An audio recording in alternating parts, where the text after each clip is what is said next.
Hello my friends, it's the Game Boy Geek here. I am back from BGG Con 2015 and man was it an awesome time. It is still my favorite convention of the year because it's a perfect blend of just hanging around and lounging around and gaming and playing tons of games and going through exhibitor halls and talking to publishers, and it was sort of half work, half play for me. Even though I didn't shoot anything, I did a lot of relationship building with publishers. Meeting all of you was great. Thanks for stopping by and saying hi, taking pictures. It was awesome to meet all you there and get in some games with you guys. So let me just review sort of what happened there, what I did, what I saw, what I viewed, how was it different from before.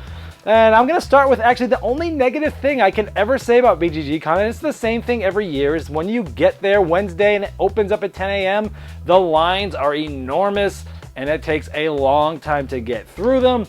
And you still have to print out paper, a paper registration. I don't get why they can't more automate this, more electronify this, and get this thing more streamlined. I know some people were lining up 11 p.m. the night before to be the first ones in. I know some people that had gotten there at 7 a.m. still waited a good half hour, 45 minutes to get in. People that were getting there later were waiting hours to get into that. Gosh, I really hope they find a way to speed this up. And they were doing the best they could. It's not like they weren't, doing the best, but I just think maybe a different process or something could fix that. I don't have a solution, so I'm going to stop complaining right now. But that's it. Other than that, it was amazing. So let's talk about gaming moments first. Tons of great exhibit halls there. 2 big exhibit halls. One of them was redone for this year with new lighting and new carpeting. Talking to all the publishers was great. They had a lot of stuff for sale. I went to Stronghold's booth and said hi to my buddy Stephen Bonacore that you guys all know and love. And we chatted and we laughed for a bit. And without him telling me he was going to do this, just Bonacored me. And I don't know if you know about this, but being Bonacored is when he just kisses everybody he sees on the cheek. Doesn't matter, male, female, old lady, dogs, it doesn't matter. He's kissing them on the cheek. And here I am getting Bonacored, and it was quite a fun time. I also ran into some of the big names in the business, right? I saw Rado came all the way from Europe, and I saw him and got to hang out with him for a little bit. Also, obviously saw Tom Vassell from the Dice Tower and all the Dice Tower folks. Here's me hanging out with Tom. We played a couple of funny yellow games that are coming out next year, and that was sort of fun. Of course, I saw Z and Sam as well. Played a lot of games with them.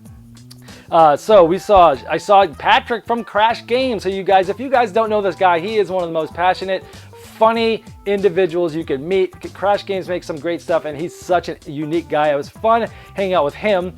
Saw some new shirts at BGG. There was a place there called Gamer Shirts. I forget the exact name of it though, but they always had these shirts about these designers like Vlada's my homeboy and Uwe Rosenberg's my homeboy. And they did a Kickstarter recently, and I asked them, hey, if you come out with a Cathala shirt, I'll buy it from you.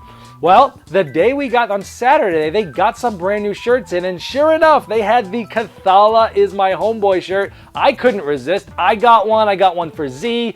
I didn't see him wearing it, but I was wearing mine around. It was kind of fun. I showed that to Bruno. He was so excited. The library was laid out really nice. Thousands and thousands and thousands of games. Here's a shot of just half of the library. I'm just looking down one side of it. There's almost double what you see here if I just did a 180 and turned around.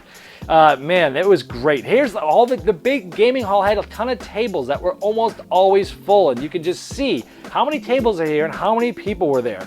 I luckily got into a Baseball Highlights 2045 tournament, and I ended up at the same table with the designer Mike Fitzgerald and a bunch of the Eagle Griffin guys. I made it through the first round with the #1 seed. I was 7-2 going into the semifinals of the World Series, but I got knocked out. But the person who knocked me out ended up winning it all, and there was a couple of really close things that would have went either way, but it was a lot of fun.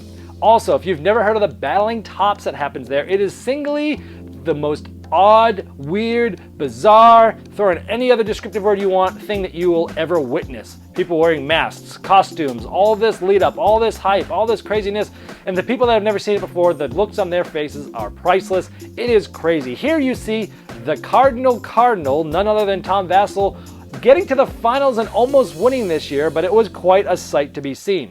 There was also the flea market that I sold. I brought 3 suitcases of games. Many of you guys stopped by and bought them. I left empty-handed. That was nice. I was able to sell all my games at extremely cheap prices. I mean, we were talking $10 for big box games there. And then, so it was an excellent time. That was all sort of the gaming stuff that went on. And every time you ask somebody what was the best part of the convention, almost everybody will say it has something to do with people. The best parts of these conventions are going out to dinner, meeting new people, talking, breaking bread, having fun, meeting new people to create new relationships and cultivating those relationships. It's always like summer camp for gamers, and that people aspect is always the best. I had a great opportunity to hang out with Eric Lang and the Dice Tower and such at a dinner, and that was truly my highlight of the whole time, just hanging out with these guys because it's just so fun. On the way home, hey, gaming wasn't over. Let's get out Mr. Jack Pocket on the way home. This game seems to have been designed for a tray on the plane. This was excellent. So those are all the things that happened. The best part was those people. The best gaming moment, I would say, is we went through, I bought the Time Stories new case, Marcy case, and I brought it to BGG Con, and we played through the whole entire thing. We sat down for 4 hours and played this thing. It took us 4 hours and 3 run-throughs, I think, to finish it. We were blown away. I've got a review coming up later this week of that, a no-spoiler review. How is the game? How does it compare to all the other case? Things like that. So in a nutshell, that was BGG. It was great. You blink an eye and the thing's over. I can't wait till next year. Hopefully I'll see you there in BGG Con 2016. Until next time, Game Boy Geek, and I'll see you later.